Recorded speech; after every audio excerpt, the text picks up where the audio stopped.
Chapter accounts of business purchase, जिसमें आज हम क्वेश्चन नंबर 7 करेंगे। पेज नंबर 275 पे दिया हुआ है। हो सकता है ये क्वेश्चन आपके बुक में आगे पीछे हो, सो क्वेश्चन मैं रीड कर रहा हूँ।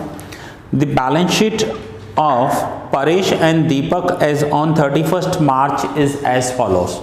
मैं ईयर कभी भी रीड नहीं करता हूँ क्योंकि ईयर अलग अलग होते हैं, अलग अलग एडिशंस होंगे तो ईयर चेंज होगा। Balance sheet of Paresh and Deepak दिया हुआ है। आफ्टर बैलेंस शीट दिया हुआ है, Shruti limited was incorporated to take over the above business. Its authorised capital was 5000 equity shares of ₹100 each. Conditions for business purchase are as follows. अब सबसे पहले हम नेट एसेट्स कैलकुलेट करेंगे। कोई भी सम होगा उसके नेट एसेट्स सबसे पहले कैलकुलेट करने हैं, और नेट एसेट्स का जो फॉर्मूला होता है that is assets minus liabilities. So net assets में फर्स्ट पॉइंट दिया हुआ है गुडविल।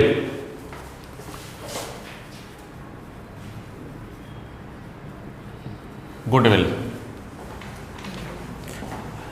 क्लियरली हमें गुडविल का अमाउंट दे दिया है। Goodwill of the firm is to be valued at 24,000। So goodwill का सीधा अमाउंट दे दिया है तो हम सीधा लिखेंगे 24,000 रुपीज वैल्यू ऑफ गुडविल।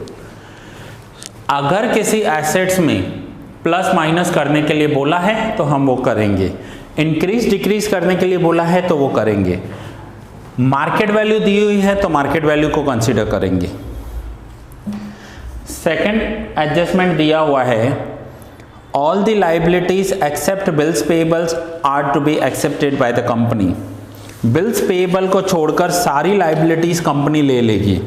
सो जब हम लाइबिलिटी रिकॉर्ड करेंगे तब हम उसमें ध्यान देंगे कि बिल्स पेबल को छोड़कर बाकी सारी लाइबिलिटीज जो है वो रिकॉर्ड हो जाएंगी। अभी हम एसेट्स कर रहे हैं तो पहले एसेट्स वाले पॉइंट कंप्लीट कर लेते हैं। All the assets except 4,000 cash are to be accepted by the company. सारे assets कंपनी ने ले लिए हैं और कैश में से 4,000 नहीं लिए, एक्सेप्ट लिखा हुआ है। इट मीन्स जो इन्होंने कैश लिया है तो कैश आप बैलेंस शीट में देखो कितना है 34,000, उसमें से 4,000 नहीं लिया है। सो कितना कैश लिया होगा इन्होंने 30,000। इसका मतलब है जब ओल्ड कंपनी बेच रहे हैं या न्यू कंपनी जब परचेज कर रही है तो 4,000 कैश ओल्ड कंपनी के लिए छोड़ दिया, बाकी का कैश ले लिया। Then fixed assets were valued as follows. Fixed assets taken over by the company at more than 25% of book value. जो फिक्स्ड एसेट्स हैं ना वो बुक वैल्यू से 25% ज़्यादा में ले रहे हैं। अब सबसे पहले फिक्स्ड एसेट्स में है बिल्डिंग एंड मशीन्स। सो पहले हम बिल्डिंग का कर लेते हैं। सो बिल्डिंग, अब बिल्डिंग का वैल्यू कितना होगा 25% ज़्यादा लिया है। सो बिल्डिंग का वैल्यू देखो क्या है, तो मैं यहाँ पर लिख रहा हूँ बिल्डिंग का वैल्यू, बिल्डिंग 240। अब 25% ज़्यादा वैल्यू पर ले रहे हैं, बट सामने देखो बिल्डिंग का डेप्रिसिएशन तो नहीं दिया हुआ है। कई बार क्या होता है कि बिल्डिंग का डेप्रिसिएशन या तो एसेट साइड माइनस करते हैं या लाइबिलिटी साइड डेप्रिसिएशन फंड दिया हुआ होगा। तो लाइबिलिटी साइड देखो लास्ट पॉइंट डेप्रिसिएशन फंड दिया हुआ है बिल्डिंग का है। कुछ कंपनीज क्या करती हैं एसेट साइड डेप्रिसिएशन माइनस कर देती हैं और कुछ क्या करते हैं लाइबिलिटी साइड डेप्रिसिएशन फंड दिखाते हैं। सो बिल्डिंग की वैल्यू में से डेप्रिसिएशन माइनस करेंगे 40,000 तो बिल्डिंग का जो बुक वैल्यू है वो हो जाएगा 2 लाख। ये है बुक वैल्यू। अब बिल्डिंग 25% ज़्यादा पर ली है, सो 2 लाख का 25% 50,000, सो टोटल हो गया 2,50,000 बिल्डिंग का वैल्यू। तो यहाँ पर हम बिल्डिंग में लिखेंगे 2,50,000 और ये 2,50,000 कैसे आए ये मैंने आपको एक्सप्लेन कर दिया। नाउ बिल्डिंग के बाद फिक्स्ड एसेट्स, फिक्स्ड एसेट्स बोला है इन्होंने। सो बिल्डिंग के बाद नेक्स्ट फिक्स्ड एसेट्स है मशीन। सो मशीन की वैल्यू कितनी है 50,000, सो 50,000 में 25% ऐड करने हैं, it means 12,500, so 50 plus 12,500 62,500 machine का वैल्यू हो जाएगा।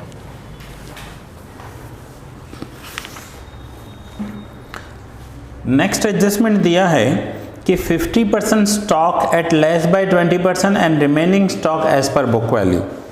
अब जो स्टॉक दिया हुआ है, आप बैलेंस शीट में देखो, स्टॉक की जो वैल्यू है वो है 38,000। मैं यहाँ पर नोट 1 लिख रहा हूँ और बिल्डिंग के साइड में मैंने यहाँ नोट 1 लिख दिया, ठीक है। और स्टॉक के लिए मैं यहाँ नोट 2 लिख रहा हूँ और सेम स्टॉक की वैल्यू मैं यहां पर लिखूंगा एंड नोट 2 एक्सप्लेन कर रहा हूं। अब स्टॉक में लिखा हुआ है कि स्टॉक की जो वैल्यू है ना, बुक वैल्यू, वो है 38,000। अब इस 38,000 में से अलग अलग स्टॉक करेंगे, 50% को अलग करेंगे, बाकी 50 को अलग करेंगे। सो 38,000 का 50% होगा 19,000, ये भी हो जाएगा 19,000, ठीक है। अब ये जो स्टॉक है ना, ये इसका बुक वैल्यू है, इसकी जो मार्केट वैल्यू है वो 20% लेस है।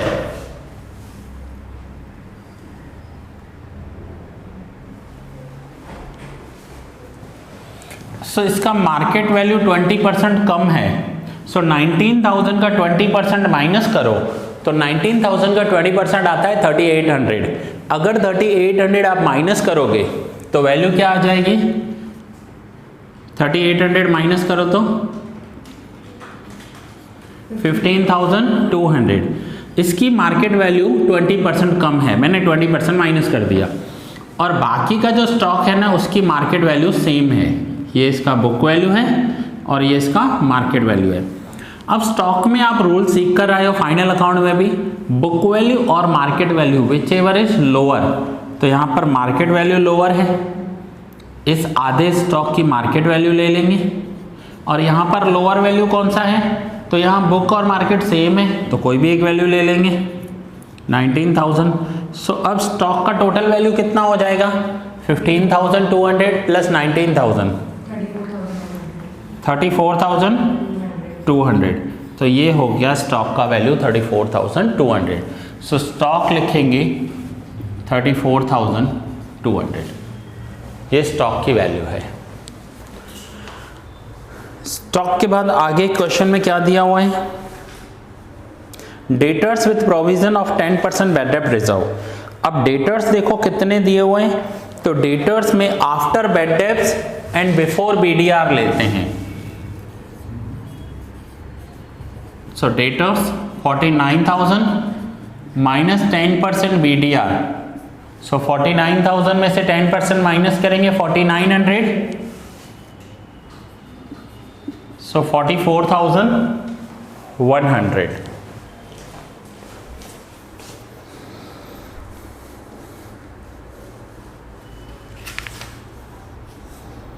डेटर्स हो गए। उसके बाद रियलाइजेशन एक्सपेंस दिए हुए हैं 3,000 of firm borne by new company and then purchase consideration दिया हुआ है। अब हम एक बार एसेट साइड चेक कर लेते हैं कि और कौन कौन से एसेट्स हैं जो बाकी बचे हैं। सो और कौन कौन से एसेट्स हैं एक बार देख लो।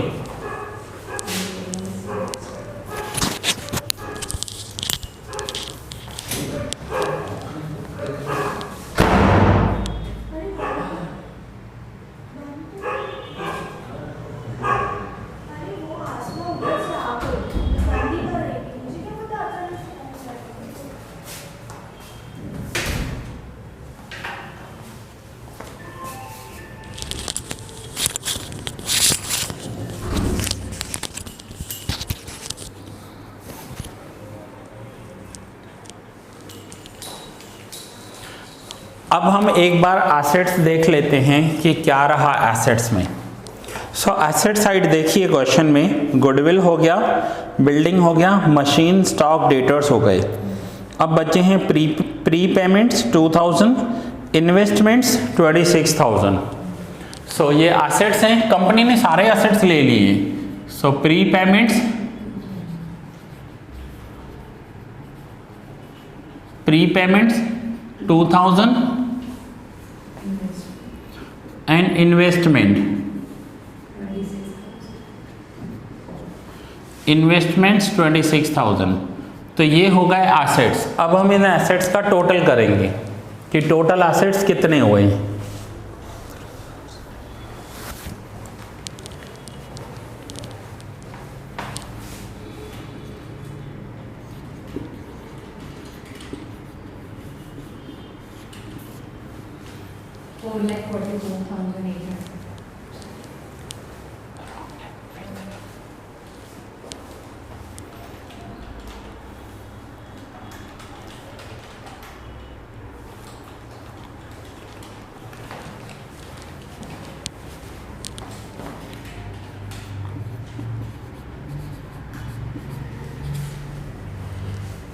$4,72,800 टोटल हुआ।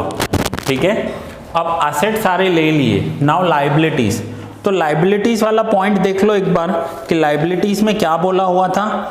तो लाइबिलिटीज में second point, all the liabilities except bills payables are to be accepted, यानी बिल्स पेएबल को छोड़कर सारी लाइबिलिटीज कंपनी ने ले ली हैं।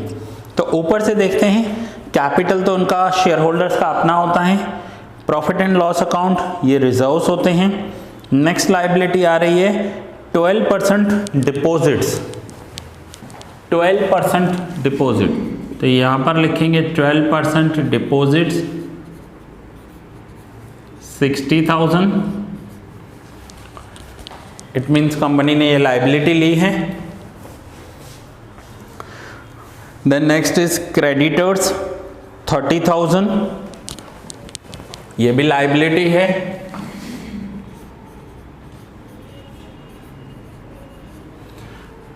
क्रेडिटर्स 30,000। वर्कमैन सेविंग अकाउंट 18,000, ये भी लाइबिलिटी है। वर्कर सेविंग अकाउंट अमाउंट कितना है 18,000, ये लाइबिलिटी है। अब उसके बाद है बिल्स पेएबल, तो वो तो कंपनी ने लिया नहीं है, न्यू कंपनी ने मना कर दिया बिल्स पेएबल लेने के लिए। वर्कर्स एक्सीडेंट फंड ये रिजर्व होता है। डेप्रीशिएशन फंड ये बिल्डिंग में से हमने ऑलरेडी माइनस कर दिया। सो अब हम लाइबिलिटीज का टोटल कर लेते हैं। सो लाइबिलिटीज का टोटल हो गया 60 + 30 + 18 1,08,000। ओके, नाउ एसेट्स में से लाइबिलिटीज माइनस करेंगे तो हमें नेट एसेट्स मिल जाएगा, एनए मिल जाएगा। सो माइनस करो 4,72,800 माइनस 1,08,000, 3,64,800, ये हो गए नेट एसेट्स। अब ये नेट एसेट्स नोट डाउन कर लो। तो इसके बाद हम फिर परचेज कंसिडरेशन करेंगे, पेमेंट का पॉइंट करेंगे।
चलो नाउ पेमेंट्स रिकॉर्ड करेंगे।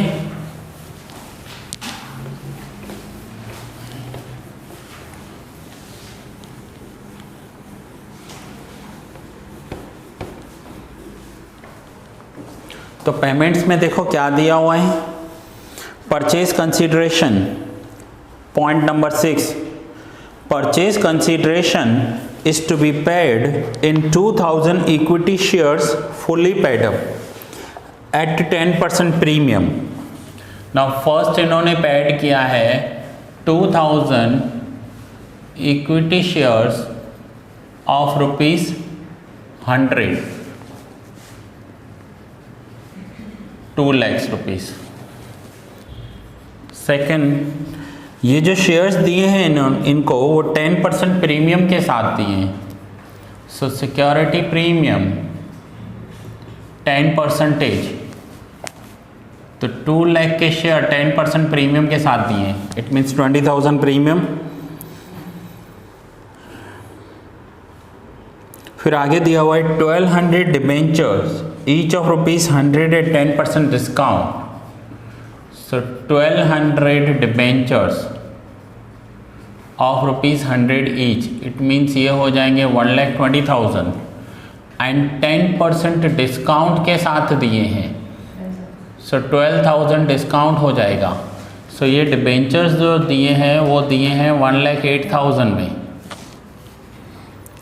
And the rest amount in cash, cash amount नहीं पता, क्वेश्चन मार्क है कितना दिया है, बट ये पता है कि टोटल जो है वो 3,64,800 होना चाहिए। टोटल पेमेंट कितना करना है, 3,64,800। सो बैलेंस 3,64,800 में से ये तीनों अमाउंट्स माइनस कर दो, तो डिफरेंस आएगा कि कैश कितना पे किया है।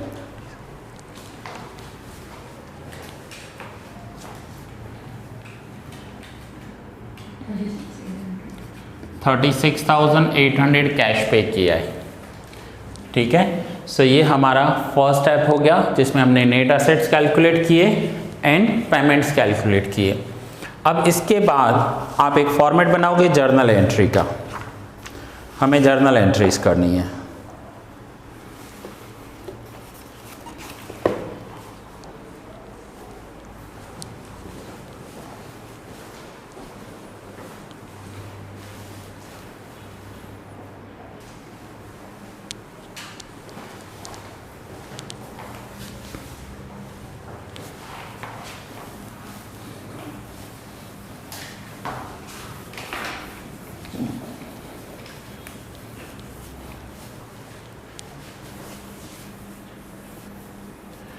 Journal entries in the books of new company कौन सी है,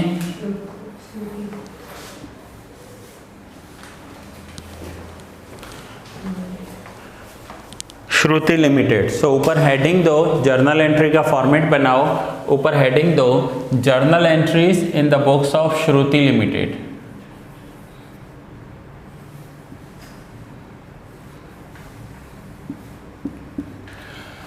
अब श्रुति लिमिटेड के पास एसेट्स आ रहे हैं, so first journal entry Shruti limited करेगी, goodwill account debit 24,000, cash account debit 30,000, building account debit 2,50,000, machine account debit 62,500, stock account debit 34,200, debtors account debit 44,100, prepayments account debit 2,000 and investments accounts debit 26,000।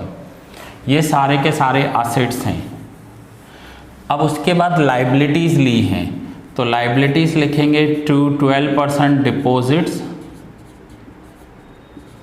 60,000, ये liabilities लिख रहा हूँ मैं। To creditors account 30,000, to workers saving account 18,000, to vendor company. अब vendor company कौन है, सो vendor company में है परेश एंड दीपक, सो लिखेंगे to Paresh and Deepak account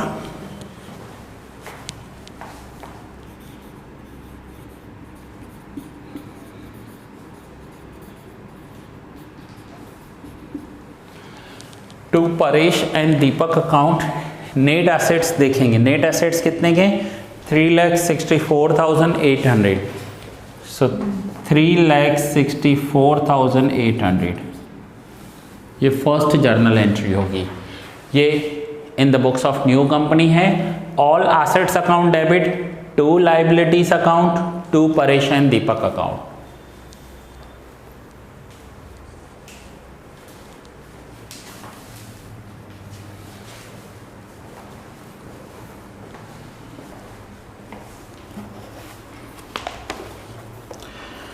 अब सेकेंड एंट्री पेमेंट के लिए करेंगे। सो पेमेंट के लिए एंट्री होगी Paresh and Deepak account debit 3,64,800। अब हम पेमेंट करेंगे। सो पेमेंट में 1 मिनट खाली इधर ध्यान रखना कि एक लाइन का मैं गैप छोड़ रहा हूँ, क्योंकि यहाँ पर जो डिबेंचर्स दिए थे ना उसका डिस्काउंट था और डिस्काउंट ऑलवेज डेबिट होता है। सो यहाँ पर एक लाइन का गैप देकर पहले मैं लिख रहा हूँ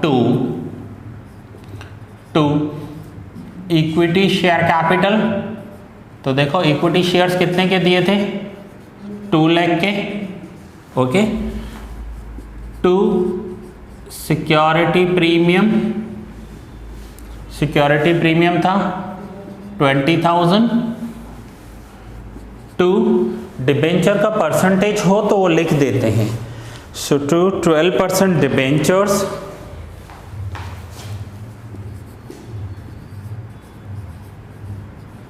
अब यहां पर क्या करेंगे, डिबेंचर्स दिए 1,08,000 में, बट थे कितने के 120 के, तो यहां पर डिबेंचर्स लिखेंगे पूरे 120 और इसका जो डिस्काउंट है ना वो डेबिट हो जाएगा। प्रीमियम ऑलवेज क्रेडिट होता है, डिस्काउंट डेबिट होता है। सो यहां पर लिखेंगे discount on debentures account debit 12,000। तो देखो मैंने 12,000 डेबिट किया, 120 क्रेडिट किया, मीन्स ओवरऑल मैंने 1,08,000 का ही इफेक्ट दिया है यहाँ पर। और यहाँ पर रिमेनिंग बैलेंस कैसे दिया है, the balance amount in cash, और कैश था 36,800। सो यहाँ पर लिखेंगे टू कैश अकाउंट 36,800। सो ये इसमें पॉइंट न्यू थी जिसमें 36,800 रुपीज़ अलग से लिखे और डिस्काउंट अलग से आया।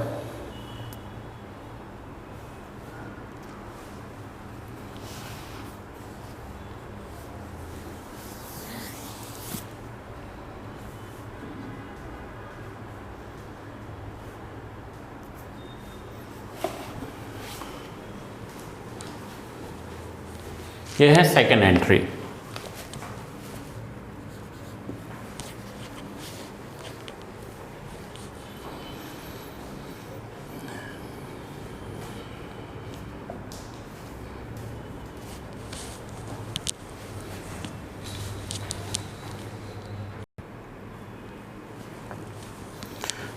नाउ एडजस्टमेंट नंबर 5 देखिए, realisation expense of 3,000 of the firm बॉन्ड बाय न्यू कंपनी। अब रियलाइजेशन एक्सपेंस या डिसोल्यूशन एक्सपेंस फॉर्म के होते हैं, फॉर्म बंद हो रही है, डिसॉल्व हो रही है, उन्हें अपने एक्सपेंस खुद पे करने चाहिए। बट यहाँ पर डील में डिसाइड हुआ होगा कि जो फॉर्म है उसके डिसोल्यूशन एक्सपेंस या रियलाइजेशन एक्सपेंस भी न्यू कंपनी पे करेगी। सो न्यू कंपनी पुरानी कंपनी के फॉर्म्स के एक्सपेंस पे कर रही है, तो न्यू कंपनी ये कंसिडर करेगी कि ये गुडविल दे रहे हैं, हम एडिशनल अमाउंट कुछ भी दे रहे हैं तो गुडविल दे रहे हैं, तो ये कंपनी यहाँ पर एंट्री करेगी goodwill account debit to cash account. ये पॉइंट पहले भी हो चुकी है हमारी, goodwill account debit to cash account 3,000। अगर न्यू कंपनी पे कर रही है तो ही हमें ये लिखना है।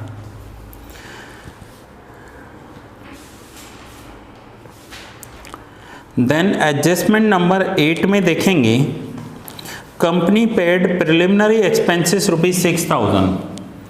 कंपनी ने अपने प्रिलिमिनरी एक्सपेंसेस पे किए, सो एंट्री होगी preliminary expense account debit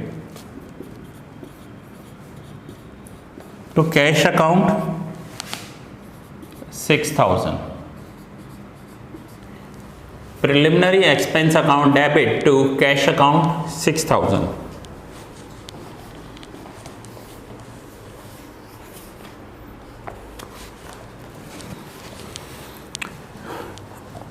then adjustment number 7 में लिखा हुआ है, the remaining shares are issued to the public at 10% premium which were fully paid. Remaining shares public को दे दिए 10% प्रीमियम के साथ। अब इनका ऑथोराइज्ड शेयर कैपिटल देखो कितना था, तो ऑथोराइज्ड शेयर कैपिटल था 5,000 इक्विटी शेयर्स। इन्होंने इस ओल्ड फर्म को कितने शेयर्स दिए थे, तो वो पेमेंट में देखो, आपको पेमेंट में दिखाई देंगे 2,000 इक्विटी शेयर्स दे दिए। सो गवर्नमेंट की तरफ से 5,000 का ऑथोराइजेशन मिला था कि ये 5,000 शेयर्स इश्यू कर सकते हैं, जिसमें से 2,000 इन्होंने दे दिए फॉर्म को परचेज करने में। सो बाकी रिमेनिंग शेयर्स कितने बचे, 3,000। सो 3,000 शेयर्स मार्केट में इश्यू कर दिए हैं। सो इश्यू करने के लिए एंट्री करेंगे बैंक अकाउंट डेबिट 3,000 शेयर्स।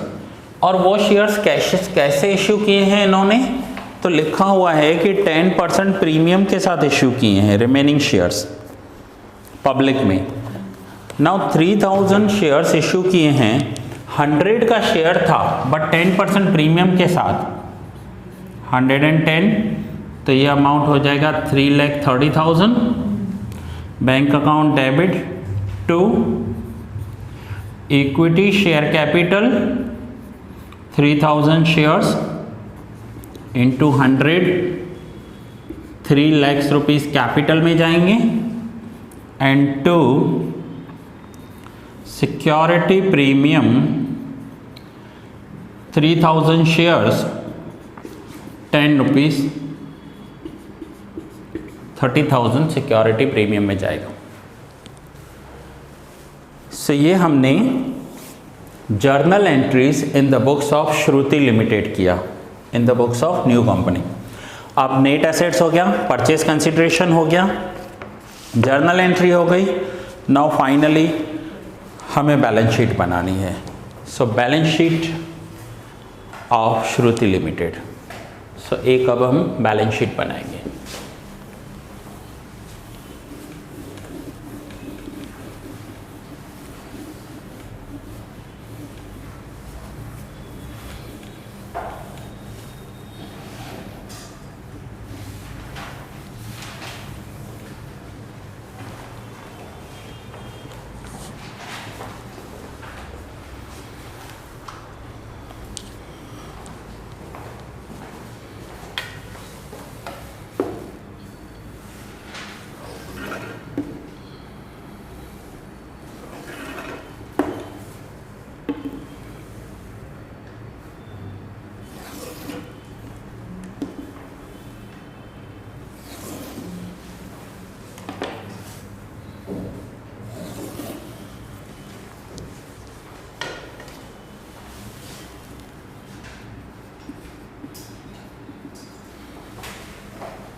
जहां भी अमाउंट आ रहा है वहां पर आप रुपये का साइन लगाना हैबिट डाल दो, रुपये का जो साइन लगाते हैं उसकी हैबिट डाल दो। ऊपर हेडिंग देंगे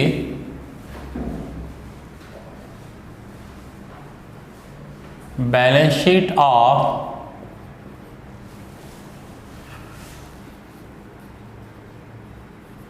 श्रुति लिमिटेड एज ऑन।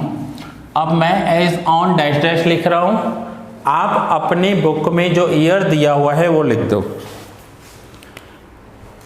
आप अपने बुक में देखो श्रुति लिमिटेड का ईयर दिया हुआ होगा कि श्रुति लिमिटेड की बैलेंस शीट कब दी हुई है आपके बुक में। अलग अलग बुक में अलग अलग ईयर्स दिए हुए हैं, इसलिए आप अपने बुक का ईयर लिख दो वहाँ पर।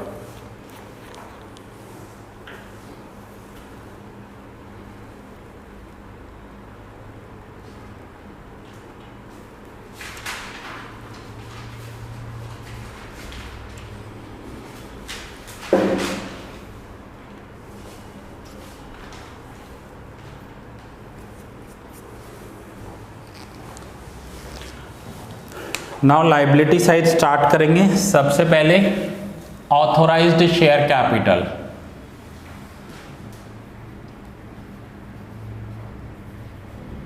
ऑथोराइज्ड शेयर कैपिटल जितना इनको गवर्नमेंट की तरफ से परमिशन मिला था, ऑथोराइज्ड मिला था कि कितने शेयर्स इश्यू कर सकते हैं। So authorised share capital, authorised share capital कितना था? So 5000 equity shares of ₹100 each. So authorised share capital लिखेंगे, बट ये हमेशा याद रखना कि इसका टोटल बैलेंस शीट में कभी भी नहीं होता है। ये जस्ट एक गवर्नमेंट की तरफ से इनको परमिशन मिला है शेयर्स इश्यू करने के लिए। सो यहाँ पर लिखेंगे 5000 इक्विटी शेयर्स ऑफ ₹100, 5 lakhs और डबल लाइन ड्रॉ कर देंगे। ये आपको टोटल में नहीं लेना है, ऑथोराइज्ड शेयर कैपिटल कभी भी टोटल में नहीं आएगा। ऑथोराइज्ड शेयर कैपिटल के बाद हम लिखेंगे issued share capital, issued share capital.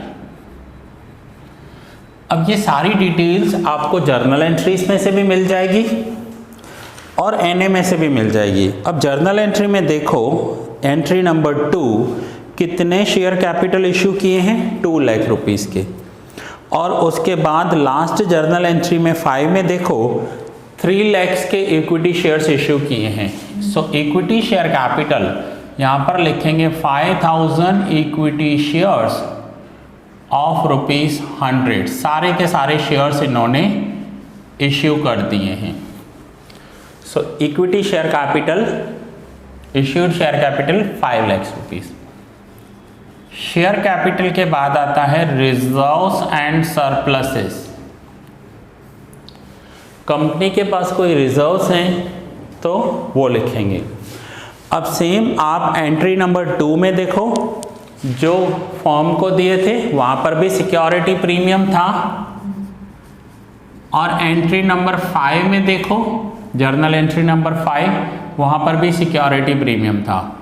सो 20,000 प्लस 30,000, टोटल 50,000 के सिक्योरिटी प्रीमियम्स थे। सो 50,000 सिक्योरिटी प्रीमियम में लिखेंगे, 50,000 का सिक्योरिटी प्रीमियम है। अब सिक्योरिटी प्रीमियम के बाद आएंगे लॉन्स, लॉन्ग टर्म लॉन्स जिसे कहते हैं, लॉन्ग टर्म बोरोइंग्स। तो डिपॉजिट्स लिए थे, जब पुरानी फर्म को टेक ओवर किया था ना, तो पुरानी फर्म के डिपॉजिट्स लिए थे। देखो कितने के थे वो डिपॉजिट, ये आपको लाइबिलिटी में मिल जाएंगे या तो जर्नल एंट्री में भी मिल जाएंगे। फर्स्ट जर्नल एंट्री में 12% डिपॉजिट्स 60,000, और दूसरा जब पेमेंट दिया था तो 12% के डिबेंचर्स दिए थे उनको, 1,20,000 के पेमेंट किया था, तो डिबेंचर्स इशू किए थे ना। सो ये भी तो न्यू फॉर्म के लिए लायबिलिटी हो जाएगी। फाइनली लास्ट में आता है करंट लायबिलिटीज। सो एनए में देखो कि बाकी की करंट लायबिलिटीज कौन कौन सी बची।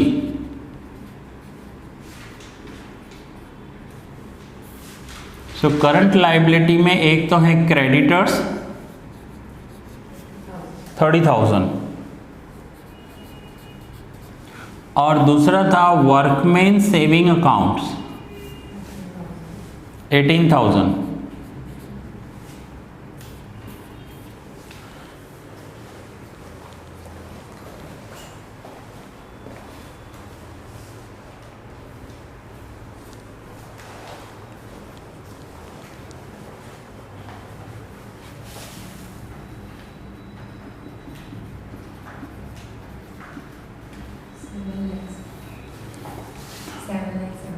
7,78,000 टोटल आ गया। Now fixed assets, fixed assets में टेंजिबल इंटेंजिबल पहले लिख देंगे।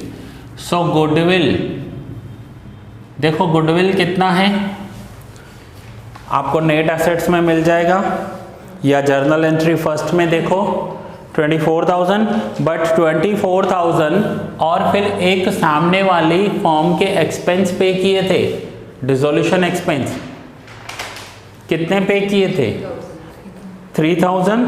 सो 24,000 प्लस 3,000 27,000।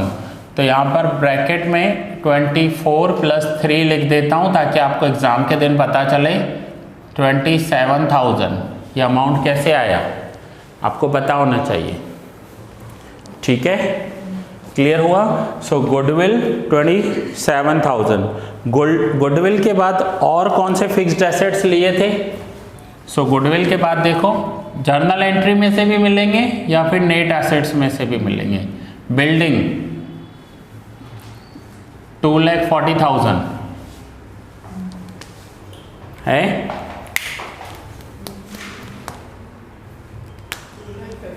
2,50,000 है, सॉरी 2,50,000, 2,50,000। ओके, बिल्डिंग के बाद मशीन्स, मशीन्स कितने के हैं 62,500। सो फिक्स्ड एसेट्स हो गए, और कोई फिक्स्ड एसेट्स होगा तो यहाँ लिखेंगे।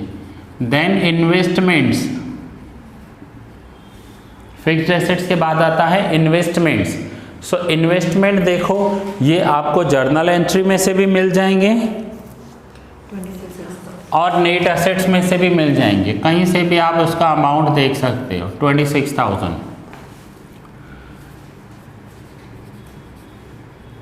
करंट एसेट्स, करंट एसेट्स में आते हैं डेटर्स, स्टॉक, कैश बैलेंस। सो अब आप करंट एसेट्स में एक एक करके देखते जाओ क्या क्या है। डेटर्स, स्टॉक, सो बताओ कितने हैं डेटर्स? 44,000, 44,100। डेटर्स के बाद है स्टॉक 34,200। प्रीपेमेंट्स, प्रीपेमेंट्स थे एक 2,000। एंड कैश, कैश और बैंक, यहाँ पर लिखेंगे नोट 3 है ना, 2 नोट्स ऑलरेडी बना चुके हैं, note 3। Now cash and bank balance का नोट बनाना पड़ेगा हमें, ऐसे ही सीधा नहीं लिख सकते क्योंकि उसमें चेंजेस हो जाते हैं। अब चेंजेस हो जाते हैं तो देखो पहले जब पुरानी फॉर्म को टेक ओवर किया था तो उनसे कितने कैश ली थी। सो यहाँ पर लिखेंगे कैश रिसीव्ड फ्रॉम फॉर्म, कितना कैश लिया था, नेट एसेट्स में मिल जाएगी ये वैल्यू आपको। हमने कितना कैश लिया था 30,000। ओके, अब ये कैश हमने उनसे लिया था प्लस न्यू शेयर्स इश्यू किए थे। सो न्यू शेयर कितने के इश्यू किए थे? न्यू शेयर्स देखो लास्ट एंट्री होगी न्यू इश्यू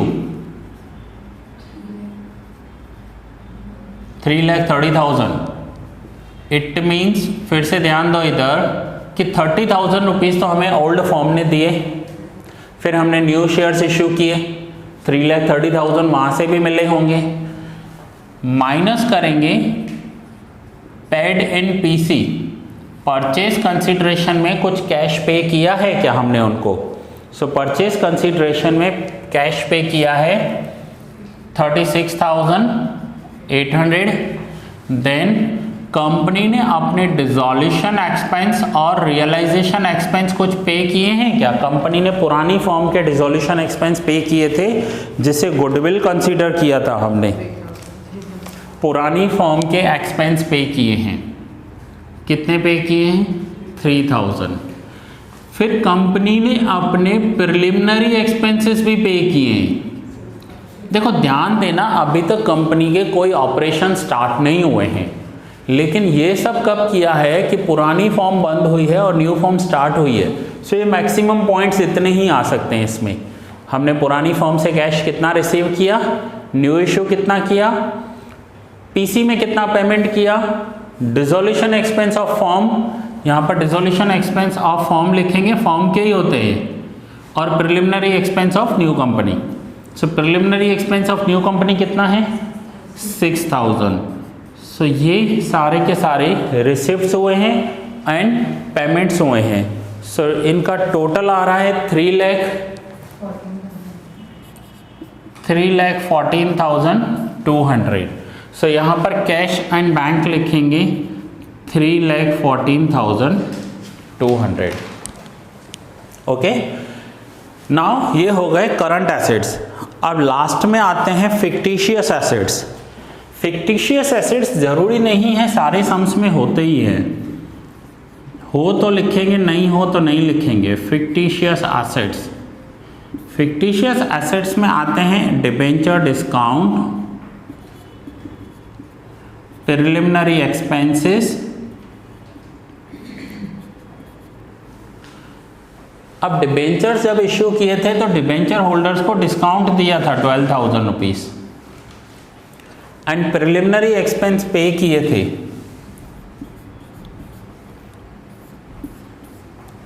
सो अब टोटल करो, एसेट साइड का कितना आ रहा है?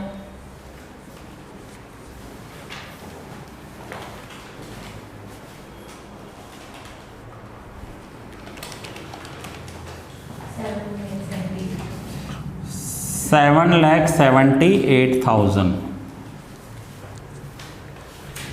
मैं फिर से बता रहा हूँ, अगर एग्जाम में ऐसी बैलेंस शीट आ रही है जो टी शेप है तो आप टी शेप बनाना, लेकिन अगर वर्टिकल बैलेंस शीट आ रही है तो आपको वर्टिकल बैलेंस शीट ही बनानी है, ठीक है। और वर्टिकल बैलेंस शीट मैंने लास्ट लेक्चर में आपको सिखाई थी, बताई थी कि कैसे बनानी होती है वर्टिकल बैलेंस शीट। इसके बाद जो हम नेक्स्ट सम करेंगे ना, उसमें हम टी शेप बैलेंस शीट भी बनाएंगे और वर्टिकल बैलेंस शीट भी बनाएंगे, दोनों ही बैलेंस शीट्स बनाएंगे। सो ये सम कंप्लीट हुआ, ये लेक्चर मैं यहाँ ही पूरा कर रहा हूँ। नेक्स्ट लेक्चर में कंटिन्यू करेंगे।